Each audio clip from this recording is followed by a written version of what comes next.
नमस्कार, स्वागत है आपका सरोकार में। मैं हूं अमृता राय। आज सरोकार में हम बात कर रहे हैं सामंती सोच बनाम औरत के अधिकार की, उस मानसिकता की जो औरत को इज्जत के दायरे में बांध कर रखना चाहती है और जो औरत इसकी परवाह नहीं करती, उसे सरेआम बेइज्जत करने का गैर कानूनी न्याय कर देती है।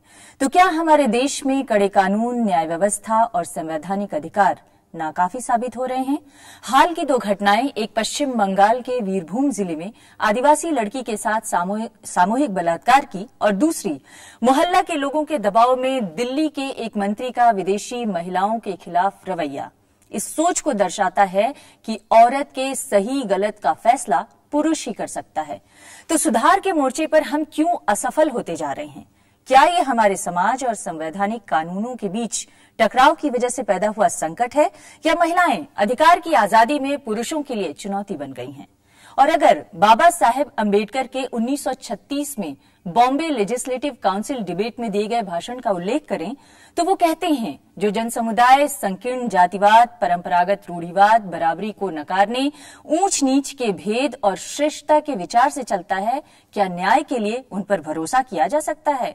अम्बेडकर ये भी कहते हैं कि मैं इसे नकारता हूं और मेरा मानना है कि ये उचित नहीं होगा कि हम अपना जीवन, अपनी आजादी, अपनी संपत्ति इस जनसमुदाय के प्रतिनिधित्व करने वाले पंचायत के हाथों में सौंप दें।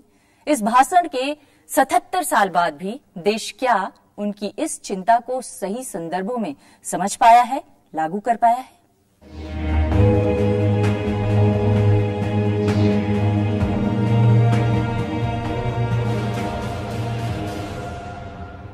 और आज इस मसले पर बातचीत करने के लिए हमारे साथ जो मेहमान हैं उनसे परिचय कराते हैं आपका। हमारे साथ हैं रंजना कुमारी, वुमेन राइट एक्टिविस्ट हैं। बहुत बहुत स्वागत है आपका रंजना जी। हमारे साथ कमला वसीम हैं, आप भी एक्टिविस्ट हैं और महिलाओं के बारे में आप एक मूवमेंट भी चला रही हैं। हमारे साथ कीर्ति सिंह हैं, जो कि सीनियर एडवोकेट हैं सुप्रीम कोर्ट में और इसके अलावा लीगल कन्वीनर भी हैं एडवा की। आपका भी बहुत स्वागत है। हमारे साथ यशपाल मलिक हैं, जो कि राष्ट्रीय अध्यक्ष हैं अखिल भारतीय जाट आरक्षण संघर्ष समिति के। और इसके अलावा हम दो और लोगों से पश्चिम बंगाल में बात करने की कोशिश करेंगे, एक महिला बाल विकास मंत्री पश्चिम बंगाल की शशि पांजा जी से और इसके अलावा सीपीएम के नेता मोहम्मद सलीम से भी। आप सभी मेहमानों से चर्चा को आगे बढ़ाएं, उससे पहले एक रिपोर्ट देखते हैं।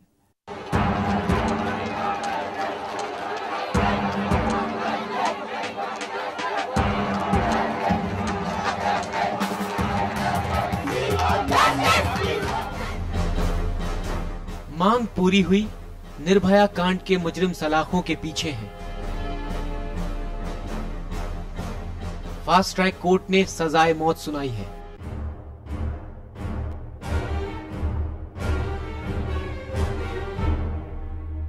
फिर भी पश्चिम बंगाल के बीरभूम में दिल दहला देने वाला जुर्म हुआ। She was only demanding that please arrest the culprits. He is only demanding that drug and sex racket is going on. अगर आप ड्रग और सेक्स रैकेटियर्स के, यहीं से तो रेप शुरू होते हैं सर। रेप की टेंडेंसीज तो यहीं से शुरू होती है। लेकिन बीरभूम के दरिंदों ने ड्रग्स नहीं खाई थी, फिर भी वे बर्बर हो गए, इसलिए कि उनके समुदाय की एक युवती ने एक मुस्लिम से शादी कर ली थी। सजा सामूहिक बलात्कार करके दी गई। फैसला गांव की पंचायत ने सुनाया और कुकर्म में वहां के बड़े बुजुर्ग भी शामिल हुए। वैसे ये पहला मौका नहीं है जब अपना जीवन साथी खुद चुनने की सजा किसी लड़की को मिली।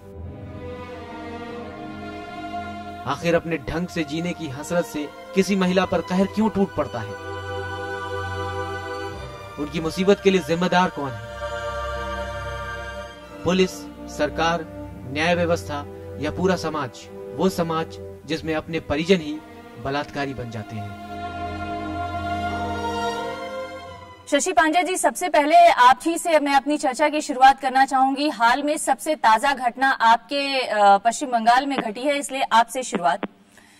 क्यों आखिर पश्चिम बंगाल में महिलाओं के खिलाफ अपराध की घटनाएं बढ़ रही हैं?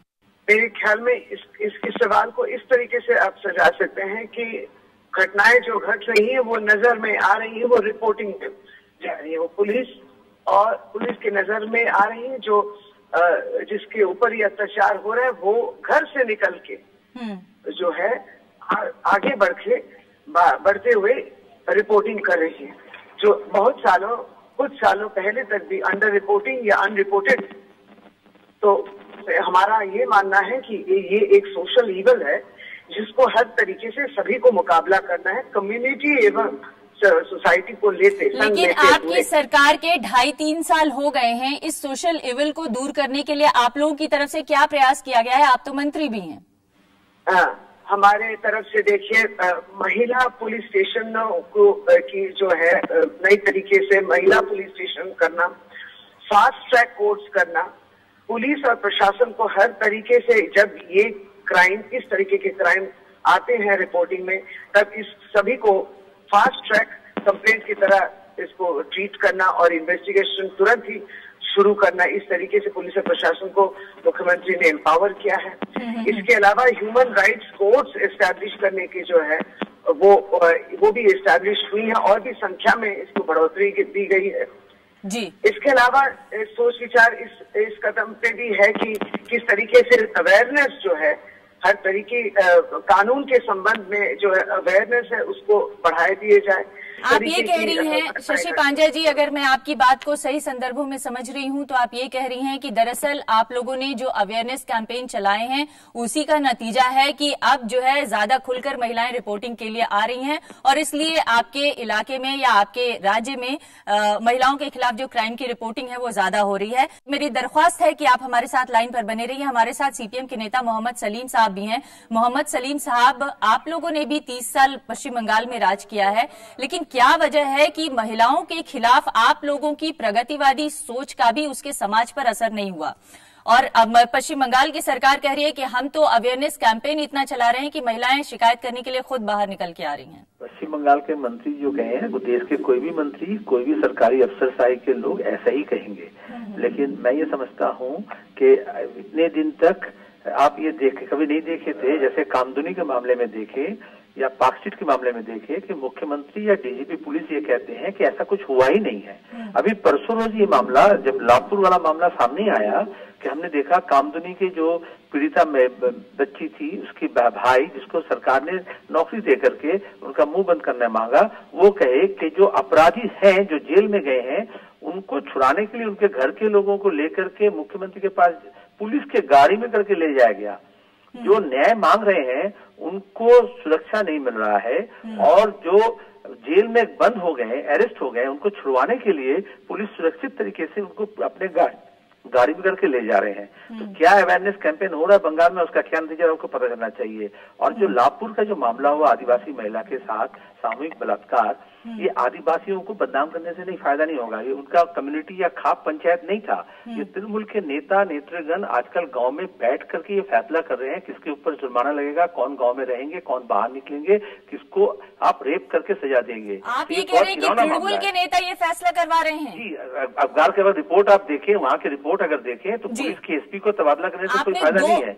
वहाँ एक नया कानून चल रहा है जो पहले ऐसा नहीं था, देश में कहीं नहीं था।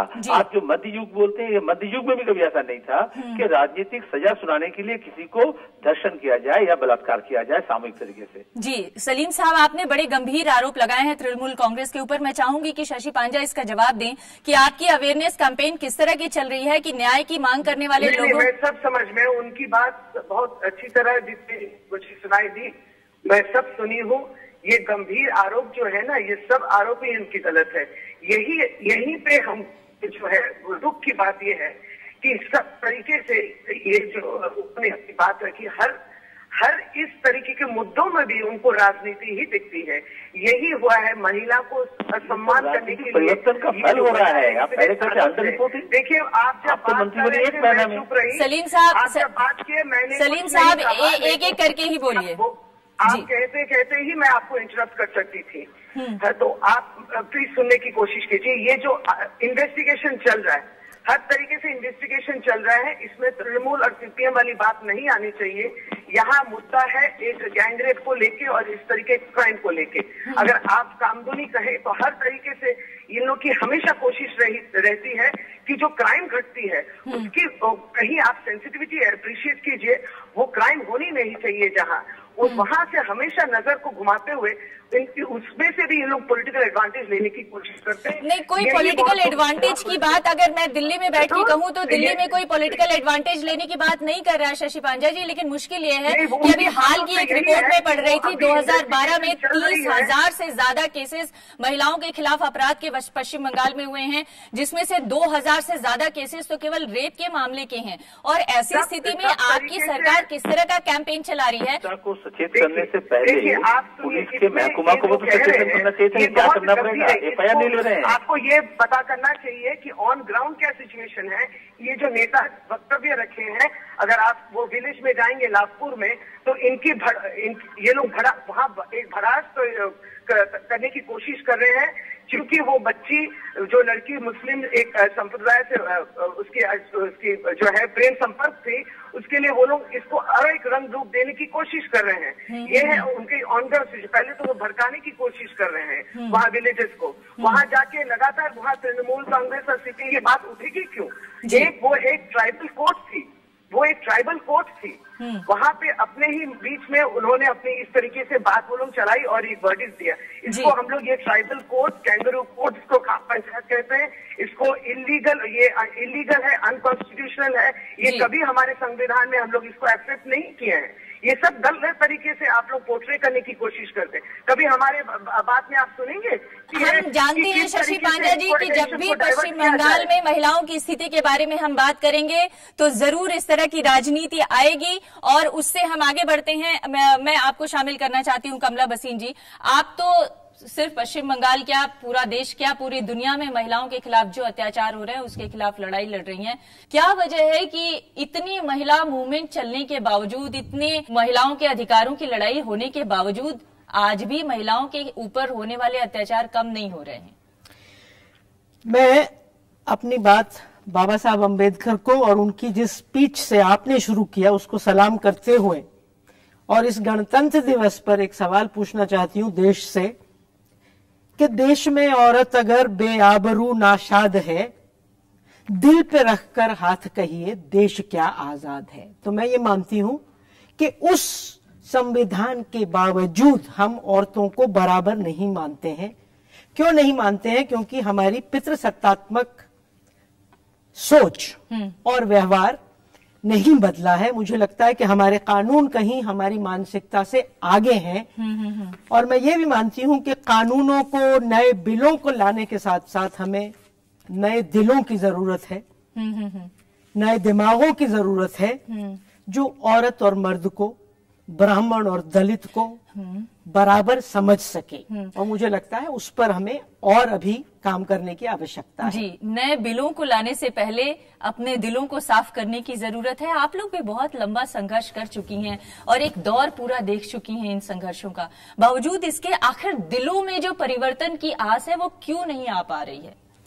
देखिए, पहले तो वेस्ट बंगाल की घटना की तरफ चलें। दोनों ही पार्टियां, एक पार्टी जो एक लंबे अरसे तक वहां पर रह चुकी है, राज कर चुकी है, और दूसरी पार्टी जो अभी आई है।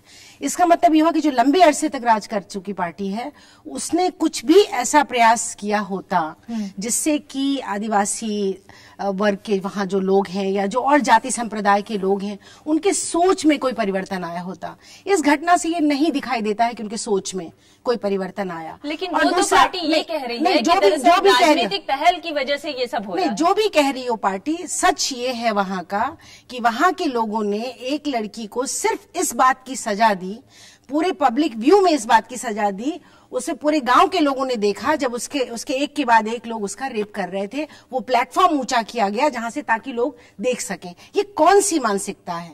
ये किस तरह की ऐसी मानसिकता है? दिल तो आप बाद में, दिल दिमाग और ये सब तो बाद में, लेकिन जो समाज की का जो ताना बाना है, जिसमें कानून, जिसमें सरकार को हर नागरिक को सुरक्षा देने का संविधान का वायदा, ये सब चीजें अगर नहीं हो सकी हैं 66 साल में, तो फिर बाकी बातें करने का कोई मतलब नहीं निकलता है। क्योंकि जब तक वहां आखिर क्यों, जब सुप्रीम कोर्ट ने फैसला किया कि देश भर में जहां जहां इस तरह की पंचायतें, या जो भी कह रही, पंचायत तो मैं कहना नहीं चाहूंगी क्योंकि पंचायत तो डेमोक्रेटिकली इलेक्टेड, ये जाति के जो जमावड़े हैं, जो वहां के जो जिस भी तरह के लोग हैं, वो संपन्न किसान हैं, वहां के संपन्न लोग हैं, वो और मर्दों के जमावड़े हैं जो कि औरतों की जिंदगी पर फैसला करते हैं, उनको ला करके बेइज्जत करते हैं, उनके साथ सब कुछ करते हैं, और फिर उसके बाद वो लोग ये मान के चलते हैं कि चूंकि हम एक राजनीतिक शक्ति है, हम इस पार्टी को वोट देते हैं, हम उस पार्टी को वोट देते हैं, इसलिए हमारा कोई कुछ नहीं बिगाड़ेगा।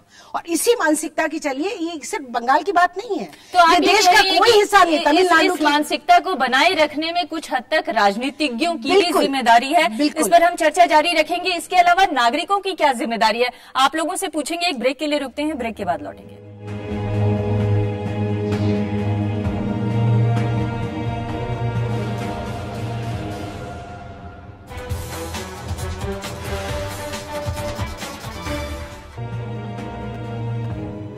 ब्रेक के बाद एक बार फिर आपका स्वागत है। अपनी चर्चा को आगे बढ़ाते हैं। कीर्ति सिंह जी, आखिर क्या वजह है कि आजकल ये कौन सा चलन आ गया है कि हमारे राजनीतिक दल जो हैं, वो जो पुरानी रूढ़िवादी परंपराएं हैं, मान्यताएं हैं, जो प्रेजुडिस हैं, उनको डिफेंड करने की लड़ाई लड़ने लग गए हैं? ये कौन सा चलन आ गया है? अब ये तो जो पार्टी है, रूलिंग पार्टी, जो उसकी सोच होगी, वो रिफ्लेक्ट करती है। जब कठुआ में रेप होता है और जो चीफ मिनिस्टर है बंगाल का, वो कहता है कि नहीं, ये एक कंस्पिरेसी है।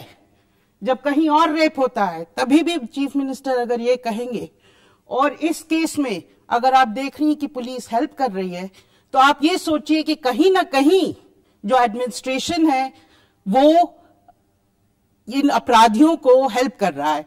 और ये मेरी पहली बात मैं ये कहना चाहूंगी कि कहां था वो डिस्ट्रिक्ट कलेक्टर, कहां था वो डिस्ट्रिक्ट मैजिस्ट्रेट जब ये हो रहा था? ये तो नहीं हो सकता कि एक विलेज में ऐसा कांड होए और लड़की और लड़के को दोनों को बांध के रखा जाए एक पेड़ से, और उनसे फाइन मांगी जाए एक ट्राइबल काउंसिल से। अब तो कह रहे हैं कि बिल्कुल गैर कानूनी है वो ट्राइबल काउंसिल, पर कौन था? कोई पुलिस को नहीं मालूम था इसके बारे में? क्या कोई डिस्ट्रिक्ट कलेक्टर को नहीं मालूम था इसके बारे में? आप क्या कह रही हैं? इसका मतलब इतना बड़ा इतनी बड़ी एक मीटिंग हो सकती है, इसके बारे में सब लोग एकदम चुप थे। कहीं ना कहीं तो किसी ने इसमें पार्टिसिपेट करा है। शशि पांजा जी को इसमें शामिल करना चाहती हूँ। क्या आपकी पुलिस, पश्चिम बंगाल की पुलिस, क्या आंख मूंद कर बैठी हुई थी? पहले मैं ये बता दूं कि हमारी पश्चिम बंगाल की सोच भी ऐसे ही है, that we are very sensitive about this. इसकी हर तरीके की, इस तरीके की घटनाएं ना घटे, हम लोग जो है इसके प्रति हमारी हमेशा एक प्रोटेस्ट और सोच उस फेवर में ही है। शशि पांजे जी, लेकिन सवाल इसलिए उठाए जा रहे हैं कि जब उस लड़की ने अपनी मर्जी से शादी की, जब पंचायत बैठी, जब उन लोगों ने उसके खिलाफ फैसला सुनाया, इस पूरी प्रक्रिया को चलने में एक लंबा वक्त लगा, और फिर गैंगरेप हुआ। और अब जानते हैं कि वो लड़की को भी बेचारे को गिरफ्तार करा, उसको छोड़े। आज हमें ये डिमांड उठानी चाहिए यहां से, उसको छोड़े, उसको, वो भी बेचारा, उसको भी पेड़ पे बांध के उसको भी मारा पीटा गया है, उससे भी फाइन मांगी गई है। तो ये जो सब है, पहले बात तो ये है। दूसरी बात जो कानून की हम कहना चाहेंगे, वो ये कहना चाहेंगे कि 5 साल पहले से आप देख लीजिए, जो सरकार हमारी भी है, 5 साल पहले या उससे पहले भी एक डिस्कशन हुआ था पार्लियामेंट में, जब सबने कहा कि हाँ, जिस तरह की क्राइम्स हो रही हैं इज्जत के नाम पे, जिस तरह की मतलब किलिंग्स ऑर्डर करी जा रही हैं, जो डिक्टाट्स पास करे जा रहे हैं, ये सब एकदम गैर कानूनी है। इसके खिलाफ एक कॉम्प्रिहेंसिव स्टैंड अलोन कानून होना चाहिए।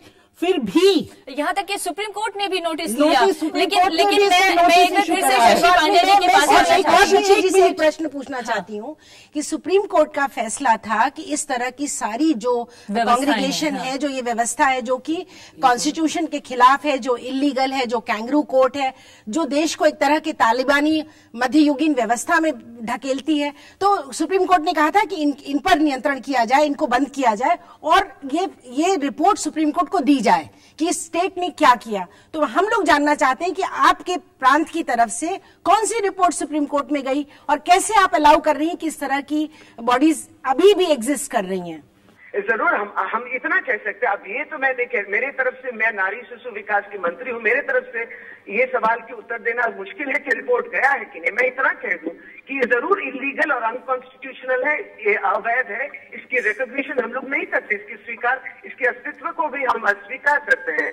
ये जरूर एकदम कड़ी भाषा में हम लोग कहते हैं और हर तरीके से इस तरीके जो सालिशी कहते हैं, ये है कि आम संप्रदाय जो है बैठते हैं कि इस मामला के कुछ निष्पत्ति के करने की कोशिश करते हैं, ठीक है, लेकिन राय देने के लिए उनकी कोई पावर नहीं है। ये उनकी सेल्फ अज्यूम्ड है, ये अपने में वो लोग सोच विचार करके बैठे हैं। यही अवेयरनेस हम लोग को शुरू करना है कि उन तक ये पहुंचाना है, ये ऑफेंडर्स को पनिश देते हुए कि देखिए, आप जिसको राय समझते थे वो राय गलत है, आप जिसको ये कोर्ट समझते हैं वो कोर्ट नहीं है, वो गलत है। ये इन्वेस्टिगेशन के तहत ये मैसेज उन तक भी पहुंचेगी। नहीं तो आज भी अगर वो सोचते हैं कि भैया आप हमारे मामले में दखल मत दीजिए, इस तरीके की सोच गांव वाले की सोच है, मीडिया से वो विरक्त हो गए हैं। आप ये कह रही हैं कि वो सोच गलत है, लेकिन आपको ये पता नहीं है कि आपकी राज्य सरकार की तरफ से क्या प्रयास किए गए हैं उसको रोकने के लिए। मैं आपको शामिल करना चाहती हूँ यशपाल जी। आप लोग भी उस क्षेत्र से आते हैं जहां पर इस तरह की पंचायतें, कैंगरू कोर्ट्स अपने अपने तरीके से फैसले दिया करती हैं। क्या आप लोगों के इलाके में इस पर फिर से कोई पुनर्विचार किया गया है सुप्रीम कोर्ट के नोटिस लेने के बाद से, या जब से इस तरह की घटनाएं बढ़ी हैं, जब से बहस तेज हुई है? ऐसी आज तक कोई भी घटना, जो सामूहिक पंचायतें हैं, जिनको पंचायतों का नाम दिया गया है, जो ट्रेडिशनल पंचायतें हैं, उन्होंने न तो आज तक ऐसी किसी घटना को अंजाम दिया। जिसको आप पंचायत बता रही है, इलेक्टेड पंचायत थी पश्चिम बंगाल की, और जिस तरह की जो जस्ट वो सरपंच उसमें इन्वॉल्व है, सरपंच उसमें इन्वॉल्व है, बिल्कुल इलेक्टेड नहीं थी, सरपंच उसमें इन्वॉल्व है, जो गांव का सरपंच है इलेक्टेड।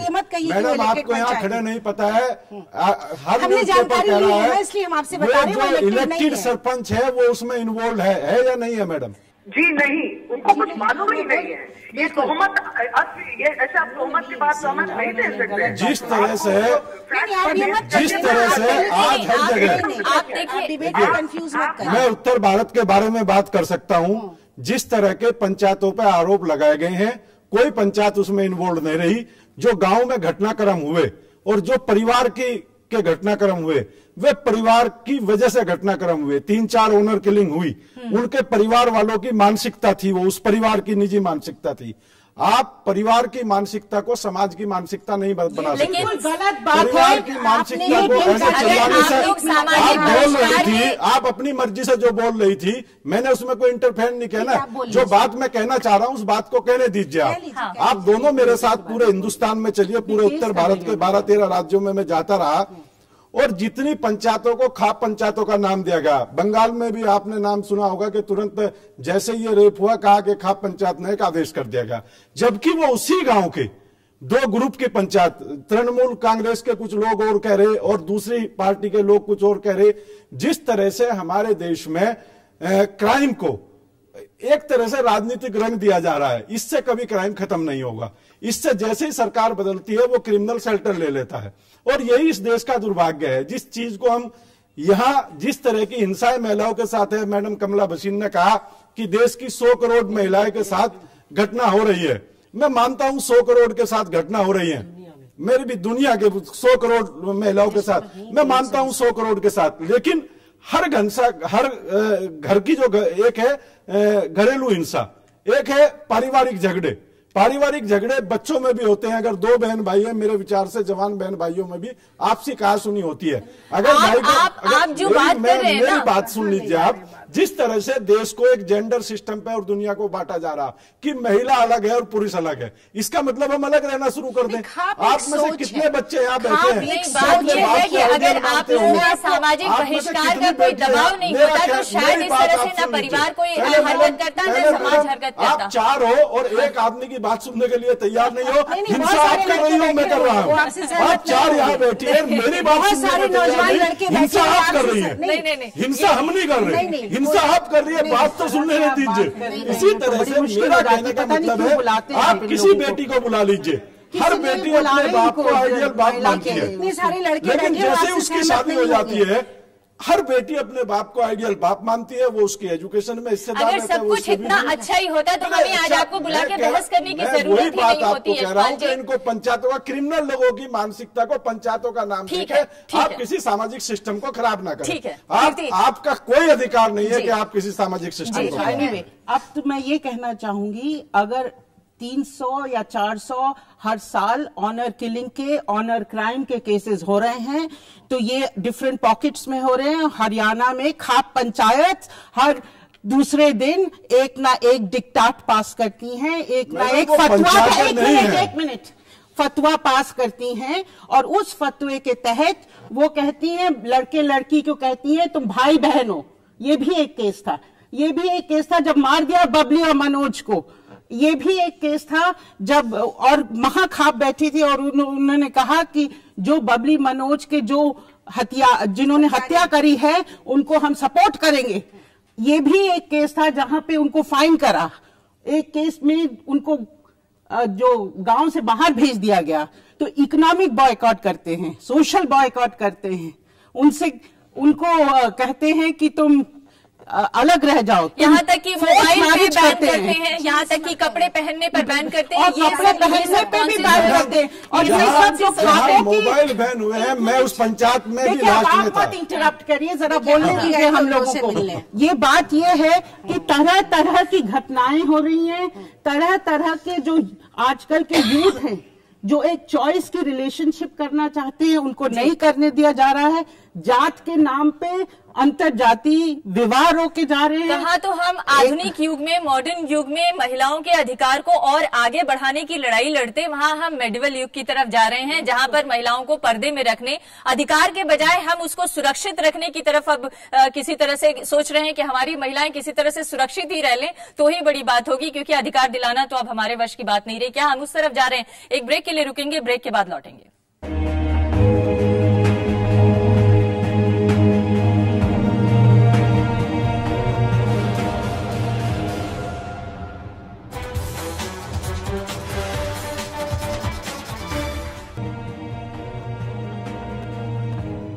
आज हम बात करें कि दरअसल हमारे समाज की सोच महिलाओं को लेकर किस तरफ जाती हुई दिख रही है।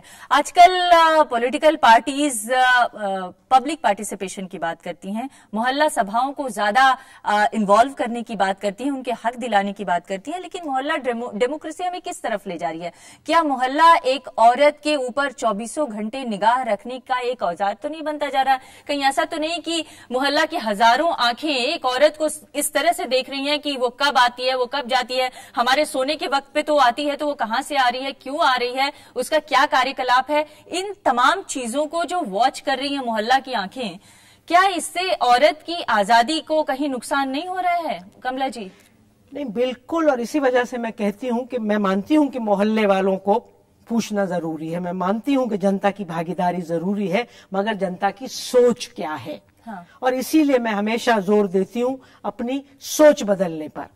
अगर मैं देखूं कि हिंदुस्तान की आजादी के बाद लगातार महिलाओं की संख्या घट रही है।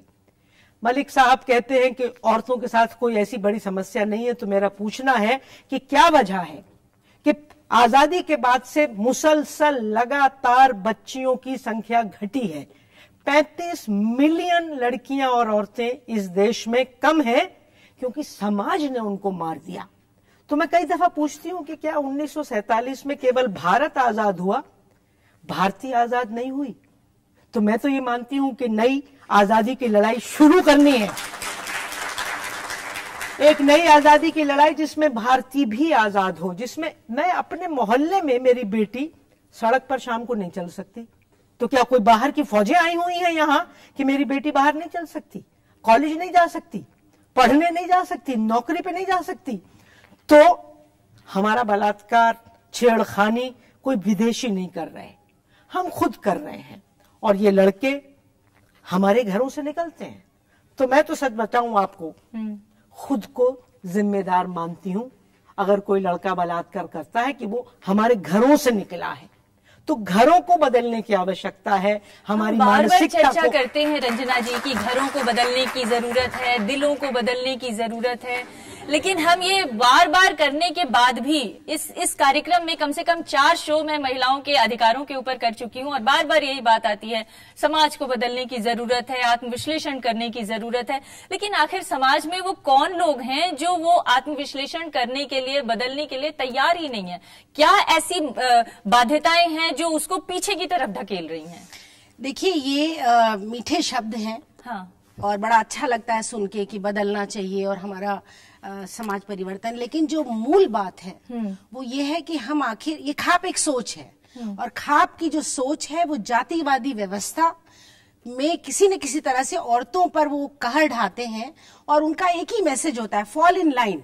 मतलब ये कि जो हम तय करें या जो हमारा जो रूढ़िवादी सोच, जो हमारा परंपरागत सोच है, उसमें तुम आके अगर नहीं बैठी और तुमने कुछ भी, अगर तुमने तय किया कि तुम कहाँ पढ़ोगी, तुम क्या पहनोगी, तुम कौन से कॉलेज में जाओगी, तुम किससे शादी करोगी, तुम किससे दोस्ती करोगी, तो फिर गड़बड़।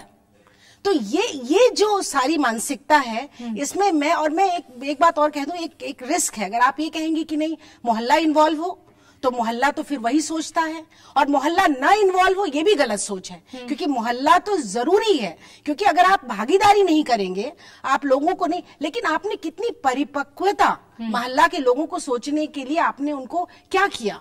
अगर आज मैं वेस्ट बंगाल का ही केस लूं कि वहां पर जब ये सब कुछ हुआ तो क्या आदिवासी इलाकों में एक कैंपेन चल रहा है, क्या वहां पर सरकार ये संदेश दे रही है कि ये सब बातें गलत हैं, इस तरह की पंचायत को कोई कानूनी हक नहीं है? क्या ऐसा एक भी टीवी, रेडियो, समाचार पत्र कहीं पर भी कोई संदेश दे रहे हैं? तो अगर आपने संदेश नहीं दिया और लोगों ने वही सब कुछ किया जो तमाम सालों से, सदियों से करते औरतों के खिलाफ आ रहे, तो फिर गलत हो जाएगा। इसलिए मैं स्टेट का बहुत बड़ा रोल मानती हूँ इसमें, और राजनीतिक दलों का बहुत बड़ा रोल मानती हूँ। हर गांव में एक राजनीतिक कार्यकर्ता बैठा हुआ है, क्यों नहीं वो गांव के इस परिवर्तन के लिए प्रयास करता है? बड़ी बात यह है, जब हम मोहल्ला डेमोक्रेसी की बात कर रहे हैं कीर्ति जी, मोहल्ला डेमोक्रेसी अच्छा भी है, लेकिन मोहल्ला डेमोक्रेसी के चुनौतियां भी बहुत हैं। हमने कानून बहुत सारे बनाए, लेकिन उन कानूनों के बारे में जो अवेयरनेस होनी चाहिए थी लोगों के अंदर, वो क्यों नहीं पैदा हो रही है? और कभी हम पुलिस के ऊपर दोष दे देते हैं, कभी हम स्टेट के ऊपर दोष दे देते हैं, कभी हम किसी और के ऊपर दोष दे देते हैं, लेकिन उस सब से लड़ने की व्यवस्था क्या होनी चाहिए? बात देखिए, कई सारी बातें आपने कही हैं और हमें लगता है कि हमें एक मल्टी प्रोंग्ड एफर्ट करना पड़ेगा। हाँ। सिर्फ एक चीज करके नहीं रुक सकते हम लोगों को अवेयरनेस क्रिएट करनी पड़ेगी। प्रॉब्लम तो ये रही है कि आजादी के बाद ये जो पॉलिटिकल विल होनी चाहिए थी टू इम्प्लीमेंट, इन्फोर्स कानून, ये भी नहीं हुए। आपने दहेज विरोधी कानून बना दिया पर उसको इम्प्लीमेंट नहीं करा। आपने डोमेस्टिक वायलेंस कानून बना दिया पर उसको भी इम्प्लीमेंट करने में अभी बहुत दूरी है। आप रेप की कॉम्पनसेशन स्कीम बना रहे हैं, उसमें पैसा नहीं दे रहे, रेप विक्टिम्स को कोई रिहैबिलिटेशन का कुछ फायदा नहीं हो रहा है। तो एक इम्प्लीमेंटेशन का सवाल है, इन्फोर्समेंट का सवाल है। पार्टीज के लोगों से ये सवाल करते हैं, वो कहते हैं कि हम क्या करें, जो लागू करने वाले लोग हैं वो तो इसी समाज के लोग हैं और उनकी सामाजिक मान्यताएं और धारणाएं ऐसी है कि हम उस पर बहुत ज्यादा फोर्स नहीं कर पा रहे और हम हर जगह विजिलेंट तो कर नहीं सकते। अगर स्टेट विलिंग हो तो स्टेट अवेयरनेस भी क्रिएट करेगा और स्ट्रक्चर्स भी क्रिएट करेगा जो इन्फोर्स करेंगे। जहां तक आपका फौजदारी का कानून है, ये तो स्टेट को इन्फोर्स करना ही है पुलिस के द्वारा।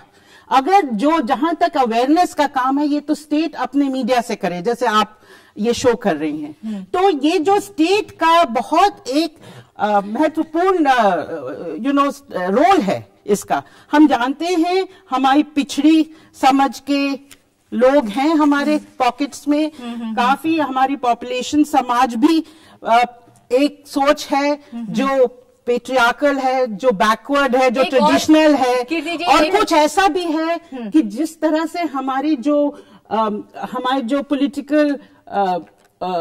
पॉलिटिकल पार्टीज आई हैं, उनकी भी सोच थोड़ी सी बैकवर्ड और ट्रेडिशनल, और उन्होंने कुछ नहीं करा कि ट्रेडिशन और बैकवर्डनेस को रोके। कोई अंबेडकर नहीं था यहाँ पे, कुछ सालों से कोई अंबेडकर नहीं रहा है जिसने कहा है कि ये खराबी है। आप करवा चौथ नहीं इस तरह से एम्फसिस करेंगे करवा चौथ के बारे में। दहेज बहुत बुरा है, कौन किसने कहा है? कौन कहता है कि ये जितनी आप रिचुअल्स पे पैसा खर्च कर रहे हैं, जो आप रिचुअल्स कर रहे हैं, ये सब औरतों के हक में नहीं है? कौन कहता है इन सब चीजों के बारे में? कुछ पॉलिटिकल पार्टीज या कुछ लोग जो नए तरीके की राजनीति कर रहे हैं, उनको लगता है कि क्योंकि ये सारी चीजें नहीं हुई और एक लंबा गैप आ गया, सरकार ने कानून बनाए लेकिन उसका इम्प्लीमेंटेशन नहीं हुआ, उसमें हमारी सामाजिक व्यवस्थाएं भी जिम्मेदार हैं और स्टेट भी जिम्मेदार है। अब उसके लिए हमें अपने तरीके से विजिलेंट जस्टिस करना है और उसके लिए वो एक तरीका अपना रहे हैं कि अगर समाज का दबाव है, अगर समाज किसी चीज को मानता है कि यहाँ पे गलत हो रहा है, तो हम जाकर वहां पे खुद जस्टिस करने लग जाएं। हम तो क्या इस तरह की जो पहल हो रही है आजकल वो ठीक है? नहीं, बिल्कुल ठीक नहीं है। जो हमारे लॉ मिनिस्टर ने दिल्ली में करा वो बिल्कुल ठीक नहीं था कि वो अपने लोगों को जाके बिना वारंट के एक घर जिसमें औरतें रह रही हैं उसमें घुस गए और औरतों के साथ छेड़खानी हुई, औरतों को ले दिया गया। अरे भाई, हम ये नहीं कह रहे हैं अगर ड्रग रैकेट है तो आप एक्सपोज करिए ड्रग रैकेट को, आप पकड़िए, पर इस तरह जाके कुछ लोगों के साथ तो यही दिखाती है कि कहीं ना कहीं आपकी भी सोच में बहुत कमी है, जो दिल्ली सरकार की सोच में कमी थी कि उन्होंने ऐसा करा। भाई, दहेज का मामला तो हम समझ गए, ठीक है, हम लोग भी लड़ाई कर रहे हैं दहेज के बारे में सालों से। जब हमें जाके पुलिस के साथ लड़ना पड़ता है हर केस में, बलात्कार के हर केस में लड़ना पड़ता है कि आप ये करिए, आप ये स्टेप लीजिए, आप वो स्टेप लीजिए। पर दिल्ली की सरकार जिस तरह से ये जो खिड़की एक्सटेंशन में जो उन्होंने करा है, ये हमारी समझ से तो बिल्कुल गलत है। हमारे साथ शशि पांडे जी भी जुड़ी हुई हैं। शशि पांडे जी, आप एक स्टेट की women and child development minister हैं, इसलिए ये सवाल आपसे जरूर मैं करना चाहूंगी। बार बार हम लोग जब चर्चा कर रहे हैं तो ये बात सामने आ रही है कि स्टेट के अंदर विल पावर हो तो इस तरह की चीजों को रोका जा सकता है, लेकिन पिछले 2.5-3 सालों में आपकी स्टेट की तरफ से महिलाओं को और ज्यादा आजादी, महिलाओं के एम्पावरमेंट को लेकर क्या ऐसे कदम उठाए गए हैं जिससे कि क्राइम को रोका जा सके? मैं इतना कह दूं कि रंजना जी और कमला जी ने जो बात रखी, हर तरीके से मैंने उनकी बात के बाद और कुछ रहती नहीं है, हर तरीके से मेरी समर्थन है। मैंने they are almost viewing, expressing our views, I am totally in total solidarity उनके संग। तो इसके ये एक सीख है, इट इज करेक्ट कि लॉज आर इन प्लेस, कानून है, उसके संबंध में अवेयरनेस और उसकी implementation. This state is committed and it has a will, it has a will, it has a social will, it has a political will. हर तरीके से उनकी ये बात सुनने के बाद और नई तरीके से कुछ बात नहीं रहती है। अवेयरनेस करना है, काम करना है।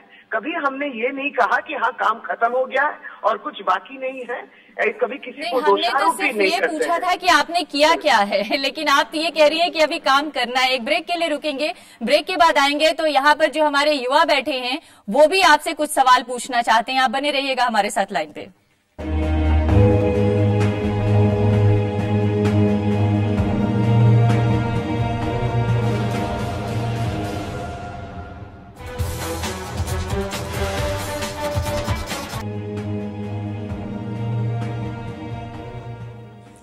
तो आज हम बात कर रहे हैं महिला अधिकारों की और हमारे साथ यहाँ पर तमाम नौजवान हैं। मैं चाहती हूँ अब कुछ भी बोलूं उससे पहले आप लोगों के सवाल हों। जी, आप कुछ पूछना चाहते हैं? मैम, मेरा सवाल यहाँ पे बैठे सभी पैनलिस्ट से है। सवाल ये है, क्या हम राजनीतिक पार्टियों पे जिम्मेदारी देके पंचायतों को उनकी जिम्मेदारी से भागने का मौका तो नहीं दे रहे? क्या उनको नारी सशक्तिकरण के लिए खाप पंचायतों ने आज तक क्या काम किया है, ये बताना उनके लिए। आपने एक जरूरी सवाल पूछा, नारी सशक्तिकरण के लिए क्या किया आपने? देखिए, जहां तक नारी सशक्तिकरण का काम पंचायतों द्वारा किया गया, को एजुकेशन को लागू किया गया, मैं मैडम को पहले भी बता रहा था, 1910 में जो स्कूल खोले गए उत्तर भारत के, मैं करीब 50 जिलों की बात बता सकता हूं जो स्कूल पंचायतों द्वारा खोले गए, नारी सशक्तिकरण के कारण हुआ। लेकिन जैसे जैसे इंडिविजुअल मानसिकता बढ़ी, मैडम ने बहुत अच्छी बात कही, औरतों की संख्या कम क्यों हुई? औरतों की संख्या कम होने का कारण था हम लोग परिवार नियोजन।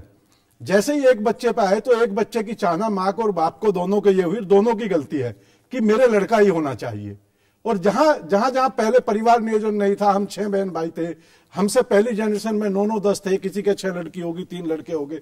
तो जैसे जैसे जो पूरी दुनिया में मानसिकता है, अगर आप अमेरिका में कहें कि वहां मानसिकता ह्यूमन टेंडेंसी जेंट्स की ये नहीं है कि मैं राज करूंगा, तो ये गलत है। आप बिल क्लिंटन के मामले में आप देख लीजिए, उसकी पत्नी ने दुनिया में ऐसी मानसिकता है, इसमें भारत में मानसिकता है, तो ठीक है, ये तो नहीं कहा जा सकता। पूरी दुनिया में जेंडर बेस्ड मानसिकता है, ये तो नहीं कहा जा सकता। अच्छा, इसमें क्या बात है? आप लोग हैं, आप युवा बैठे हैं, अगर आपकी शादी होती है तो दोनों में से परिवार को एक तो लीड करेगा, दूसरे की सलाह से आज जिस तरह की मैडम मेरे पूरी बात हो जाने दीजिए और उनको डिसीजन लेने दीजिए। जिसने सवाल पूछा, let them take decision. You are not right person to take a decision. You are not right. आपको जवाब हो गया, मैं अगला सवाल गवर्नमेंट, हरियाणा गवर्नमेंट ने कहा है कि लड़कियों को स्कूल जाना चाहिए, उन्हें बर्गर्स नहीं खाने चाहिए, उनको छोटी ड्रेस नहीं पहननी चाहिए, उनको स्कूल जाना चाहिए, वो कोट पहनकर जाना चाहिए। हम लड़कियों पर रिस्ट्रिक्शंस डालते हैं, कभी उनको इक्वली ट्रीट नहीं करते as compare to male. Why? आप अपने घर में रहती हैं, कभी आपके पेरेंट्स ने आपको रेस्ट्रिक्ट किया? नॉर्मली सबके पेरेंट्स करते हैं। किस बारे में रेस्ट्रिक्ट करते हैं? ड्रेसिंग सेंस को लेकर। ड्रेसिंग सेंस को लेकर उसका कोई मतलब आपने निकाला? उनका रोकना गलत है या सही है? अगर आपके पेरेंट्स का रोकना आपके लिए सही है, आप उसी को अखबार में पड़ी हुई खबर को पूरे समाज को खराब कर रहे हैं। आप अपने पेरेंट्स के खिलाफ, आप अपने पेरेंट्स की बात नहीं मानते, आप अपने पेरेंट्स की बात नहीं मानते, तो वो तो बात सही है। और दूसरे का बाप ड्रेसिंग सेंस कर रहा है तो बात गलत है। माफ कीजिएगा, आपके इस तर्क से कितने लोग सहमत हैं? बताइए कितने सहमत है? कोई नहीं सहमत है। ये क्वेश्चन कोई सहमत नहीं है। चलिए आप इनसे सहमत नहीं है। मेरा सवाल सर से है। सर, आजादी के 60 साल से भी ऊपर हो चुके हैं और मुझे इस बात का दुखी है, आज मैं यहाँ पे बैठा हुआ हूँ, हमारा देश तो आजाद हो गया है जैसे मैम ने बोली, लेकिन हम लोग आजाद नहीं हो गए। क्यों? आपको देख के ऐसा लग रहा है मुझे। अब मेरी पूरी बात सुनिए, मेरी पूरी बात सुनिए, बोलने दीजिए। अब यहाँ पे ऐसी बात करते होंगे, पंचायत में जाते, पंचायत में जाने के बाद कैसी बात करते होंगे? मेरी बात सुनिए, जो बात यही कर रहा हूँ, पूरी बात सुनिए, बोलने दीजिए, मुझे बोलने। घर और मतलब परिवार और समाज अलग है, लेकिन एक बात बताइए, जब महिला सड़क पे जाती है, जो पश्चिम बंगाल वाला जो केस हुआ है, एक लड़की दूसरे समुदाय के लड़के से प्यार करती है, ठीक है, उसमें पंचायत को किसने ये अधिकार दिया? तुम जाओ 13 लोग उससे बलात्कार करो जी, गलत हुआ। अब सुनिए मेरी बात सुनिए, अब हो गया। आप बोल रहे हैं ये पंचायत नहीं कर रहा है, मेरी बात सुनिए, वहां पे कानून व्यवस्था है, पंचायत है, अगर सरकार और आप लोगों की सहमति नहीं है, ऐसा मतलब जो खाप पंचायत ऐसा निर्णय कैसे सुना दिए? कोई पंचायत ने, मैंने आपको पहले भी कहा, किसी पंचायत का निर्णय नहीं, इंडिविजुअल जिस गांव में हुआ। पहले तो आप ये समझ ले, जितने बच्चे यहाँ बैठे, खाप पंचायत का किसी को पता नहीं है, खाप और पंचायत किसे कहते हैं। जब आपको ये पता ही नहीं और आप उसको अपने हिसाब से उसको वेरीफाई कर रहे हैं, उसकी बातें कर रहे हैं, पहले मेरी बात, पहले उसकी बात का जवाब मैं दे दूं। जिस तरह की बात आप कर रहे हैं, जहाँ 3 पैरों पे मलिक जी, मलिक लड़कियों को बोलने दो। संक्षेप में, संक्षेप में मैं बताना चाह रहा हूँ, खाप पंचायतों में चुने हुए, आप तो हर चीज अच्छी है खाप पंचायत में भैया। नहीं मैम, आप सवाल सुनिए मेरा। आपसे सवाल ये है कि जिस तरह आप कह रहे हैं कि समाज की सोच बदले, नैतिकता बदले, मोरालिटी बदले, देखिए जिस चीज पर बहस होनी चाहिए, आई थिंक ये सदन बहक गया थोड़ा। ये सोच आई कहां से उस बच्चे के जहन में? ये सोच वहां से आई जहां बचपन में वो पढ़ता आया है कि राम स्कूल जाता है, सीता खाना पकाती है। ये सोच वहां से आई जो किताब के हर पन्ने में बच्चा ये पढ़ता है कि राम बहादुर है, सीता कमजोर है। हर किताब के पन्ने की कहानी मर्द को ज्यादा ताकतवर बताती है और स्त्री को कम ताकतवर बताती है। क्या ये जरूरत नहीं है कि आप लोग दुनिया भर की मुहिम चलाने के बजाय बुनियादी शिक्षा व्यवस्था में परिवर्तन लाए और ऐसे पन्नों को किताब से फाड़ फेंके, जहां तब मानसिकता बदलेगी, तब समाज बदलेगा, वरना आंदोलन से कुछ नहीं होगा। 40 बरस हो गए, 1 मिनट, 40 बरस पहले हमने शुरू किया, पाठ्यक्रम में दी गई पुस्तकों को बदला जाए। ये बाल धूप में सफेद नहीं हुए। और मैं आपको कहना चाहती हूं कि ये राम स्कूल जाता है, राम वो कहां से आया? अगर आपका धर्म कहता है कि अंतिम संस्कार हिंदू माँ बाप का केवल उनका पुत्र कर सकता है। अगर आपका धर्म कहता है कि बेटी का कन्यादान हो सकता है, वो चीज है क्या, वो वस्तु है क्या? अगर आपका धर्म कहता है कि घर की संपत्ति पिता से पुत्र के पास जाएगी, घर का नाम, वंश का नाम केवल पुत्र चला सकता है, तो क्यों आप हैरान होते हैं जब बेटियों को मार दिया जाता है? अगर आपका वंश बेटों के बिना नहीं चल सकता जी, तो हमें नए धर्मों को रचना पड़ेगा जो औरत और मर्द को बराबर समझें। हमें कानूनों को अपने दिलों में उतारना पड़ेगा। भारत के संविधान को उसकी पोथी के अंदर से निकाल के इन सब लोगों की जिंदगी में उतारना पड़ेगा और नया आजादी का आंदोलन शुरू करना पड़ेगा। जी, आप मुझे एक क्वेश्चन का आंसर दे दो। आप हमें बचपन से सिखाते हो, हमारे माँ बाप हमें भी सिखाते हैं बचपन से कि हमें स्ट्रेंजर से दूर रहना चाहिए, ऑब्वियसली लड़कियों पर सबसे ज्यादा बोलना चाहिए कि वो स्ट्रेंजर से दूर रहे। और सर एक दिन ऐसा आता है जब आप उस स्ट्रेंजर से शादी और एक रात सोने के लिए मिल जाती है उसे। सर ये तो गलत है ना, तो उस सोच को बदलनी चाहिए ना। ये बहुत ही मैं वही बात बता रहा हूँ, उसी का जवाब दे। कोई माँ बाप हो, वो अपने बेटी के और बेटे के लिए शादी की दोनों की कहीं ना कहीं सोच बना के रखता है कि मैं अपने बेटे की शादी ऐसी जगह करूंगा, बेटे की शादी ऐसे। मेरी पहली बात सुन लीजिए, यही जनरेशन गैप आता है। जवाब को सुन लीजिए, नहीं सर, आप मेरी ऐसा सुनिए, पहले मेरी सुन लीजिए।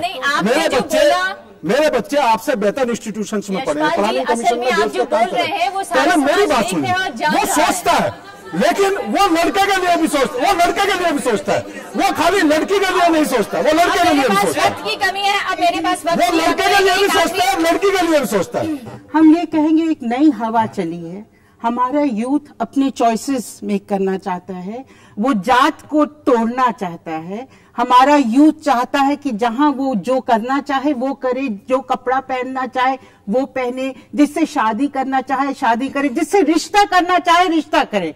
और हम इसके साथ हैं और हमको लगता है कि टाइम आ गया है फिर से हमें इन कुछ प्रिंसिपल्स का, ये सब प्रिंसिपल्स हमारे कानून में हैं, हमारे संविधान में हैं, और इसीलिए हम लोगों ने ये कहा था कि एक कॉम्प्रिहेंसिव कानून लाया जाए जिसमें कहा choice in relationships and marriages बहुत एक महत्वपूर्ण चीज है।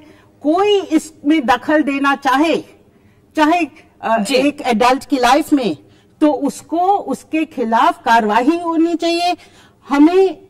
हम आप लोगों को सलूट करते हैं इसमें, तो कि आप लोग सब लोग ऐसे दिखाई देते हैं जो इस नई हवा के साथ चल रहे हैं, और आप ही एक दूसरा इंडिया बनाएंगे। जी, एक आखिरी कमेंट रंजना जी आप। मुझे लगता है जहां से बहस शुरू हुई थी उसमें आपको ये देखना पड़ेगा कि सबसे पहला मूल्य परिवार के अंदर लाना है कि लड़का लड़की बराबर है।